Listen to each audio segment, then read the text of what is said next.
Oi, eu sou Bruno Calado, engenheiro civil. Trabalho nos Estados Unidos como engenheiro, como gerente de uma empresa aqui de engenharia nos Estados Unidos. Moro na Flórida há aproximadamente 3 anos e hoje vou falar um pouquinho para vocês de como é que se dá a possibilidade de trabalhar aqui nos Estados Unidos sem ter a licença de engenheiro, né? E o salário que cada respectiva posição pode trazer para você de início aqui nos Estados Unidos. Lembrando que você pode sim ter a licença de engenheiro aqui nos Estados Unidos, mas não é necessário para que você trabalhe como engenheiro. Qual é a grande diferença disso? É que você não vai poder assinar nada de engenharia ou de construção por você não possuir a licença. Mas na empresa provavelmente vai existir alguém que vai assinar por você, desde que você demonstre qualidade técnica para poder trabalhar como engenheiro aqui nos Estados Unidos, tá? Então existem duas linhas de que para se trabalhar como engenheiro aqui nos Estados Unidos. Você tem o engineering, que é o lado de engenharia, que eles chamam aqui, e tem o construction, que é o lado de construção. Qual a diferença entre os dois? Então, a parte de engenharia ela vai trabalhar com toda a área de planejamento, toda a área de projetos, seja estrutural, mecânico, elétrico, hidráulico, toda a parte de projeto e de inspeção, vamos dizer assim, é a parte de engenharia. E a parte de construção é a parte de campo, de controle de cronograma, de controle de pessoal, de controle de execução de obra na ponta, certo? Isso aí depende se é pequena construção ou se é construção de grande porte. Dentro desses espaços, desse tipo de construção, eu vou começar falando um pouco sobre a parte de engenharia, tá? A parte de engenharia você divide em engenheiros de projeto, por exemplo. Você vai ter o engenheiro de projeto nível 1, nível 2, nível 3 e o sênior, assim como todas as outras posições que eu vou falar aqui nesse vídeo. Mas depende da sua qualificação como profissional, depende da sua experiência que você tem, depende de alguns fatores para saber em que nível a empresa poderia enquadrar e entender que você poderia ser capaz de preencher aquela posição, tá? Então, o engenheiro de projeto, project engineer, ele pode ser um engenheiro de projeto estrutural, pode ser de projeto elétrico, de projeto mecânico. Isso engloba toda essa engenharia. Por quê? Na construção, eles têm aqui o que chamam do MEP, traduzindo ao pé da letra, né? Que é Mechanical, Electrical and Plumbing, que é a parte de engenharia mecânica, elétrica e a parte hidráulica. É esse pacote, é uma engenharia que eles chamam aqui. E o outro lado que é a engenharia estrutural, certo? E aí você tem a parte de cronograma, como eu falei, planejamento, todas essas outras possibilidades, tá? Então, o engenheiro, falando de salário, que é o que muita gente tem curiosidade de saber, o engenheiro de nível 1, ele tem uma média salarial aqui em torno de 85 mil dólares por ano. Então você vai pegar esses valores que eu vou passar para vocês como uma média, não é regra, tá? É só uma referência numérica para vocês. E você vai dividir por 12, porque eles não têm aqui a questão do 13º como a gente tem no Brasil. Mas algumas empresas podem oferecer dentro da proposta de trabalho um bônus, por exemplo, ao final do ano, dependendo do seu resultado, tá? Então, o nível 1, engenheiro de nível 1, ele vai ter um salário aproximadamente de 85 mil, como eu falei, por ano.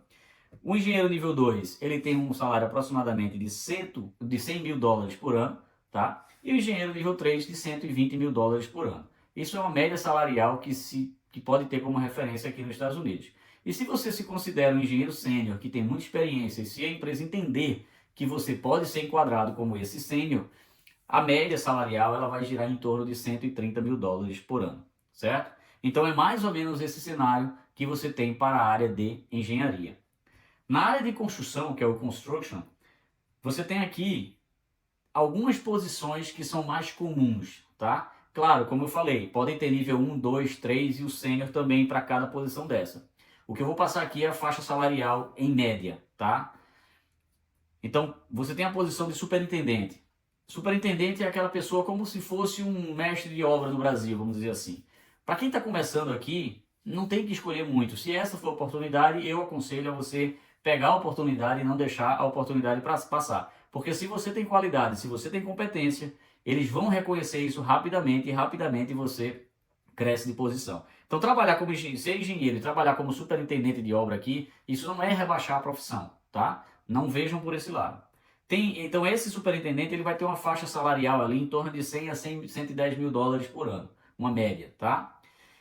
Tem a outra posição que é o Construction Manager, que é o gerente de construção, que é o cara que vai acompanhar a construção na ponta, é o cara que vai fiscalizar se o material está chegando, se o material é de qualidade, se a obra na ponta está sendo feita de qualidade, vai controlar aquela questão de mão de obra, de questão de planejamentos.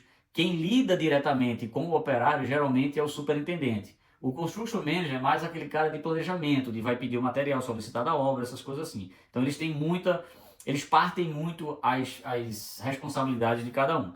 Tá? Então esse construction manager tem um salário aproximadamente em torno de 120 a 130 mil dólares por ano aqui nos Estados Unidos. Tem o project manager. O project manager geralmente é uma posição que trabalha no escritório. Ele é uma pessoa que vai ali estar conversando com o construction manager ou com o superintendente da obra e vai poder colher informações e fazer o planejamento no escritório e poder determinar cada andamento, cada fase da obra. Geralmente é o project manager, que é o gerente de projetos, que vai controlar a parte financeira, que vai discutir com o construction manager a parte de cronograma, por exemplo, e equilibrar dentro do financeiro. Então é mais ou menos assim que trabalha o project manager, além de ser o responsável por todo, vamos dizer assim, o suporte de material na obra. Ele que vai pedir o material, ele que vai negociar muita coisa, ele que vai fazer parte desse processo de compra. Aqui não tem um setor de compra, geralmente, como tem no Brasil. Tá? Geralmente quem faz esse papel é o Project Manager. E esse Project Manager ele vai ter uma média salarial em torno de 115 a 125 mil dólares por ano. É uma média salarial desse Project Manager. Tá? Então tudo isso são posições que vocês podem trabalhar sem ter a necessidade de ter a licença para trabalhar como engenheiro, mas vai trabalhar dentro do campo da engenharia sem problema nenhum. Né? Ressaltando que essas posições elas podem ter nível 1, 2, 3 e sênior, dependendo da empresa e dependendo da sua expertise profissional, dependendo de como você vai fazer mostrar, né, que você sabe, que você entende da engenharia que eles estão precisando. Tá? Tem uma outra situação que vocês podem trabalhar aqui, que é tirando a licença de General Contractor, que é como se fosse um construtor geral. Então, faz uma prova aqui nos Estados Unidos para tirar essa licença. Você tirando essa licença, você pode ser construtor. Você vai poder construir casa através dessa licença. Agora, você vai ter que contratar engenheiros para fazer projeto e para assinar a licença na prefeitura, vamos dizer assim, e poder dar andamento ao seu processo. Mas essa licença de General Contractor também tem muita gente que vai para esse caminho para se tornar construtor aqui nos Estados Unidos. E é isso. Hoje foi a ideia de mostrar para vocês que vocês podem trabalhar sem ser engenheiros aqui, sem ser licenciados aqui nos Estados Unidos, mas que podem trabalhar na área da engenharia. Muitas pessoas fazem isso, inclusive o próprio americano muitas vezes se forma, tem a graduação de engenharia e não tira a licença aqui nos Estados Unidos e cai no campo de trabalho para poder seguir sua vida, tá? Então, se você gostou, não esquece de dar o like, de fazer perguntas, de fazer questionamentos, que é em cima disso que a gente vai construir mais e mais vídeos para vocês, esclarecendo tudo que vocês precisarem saber. Um grande abraço e até o próximo vídeo.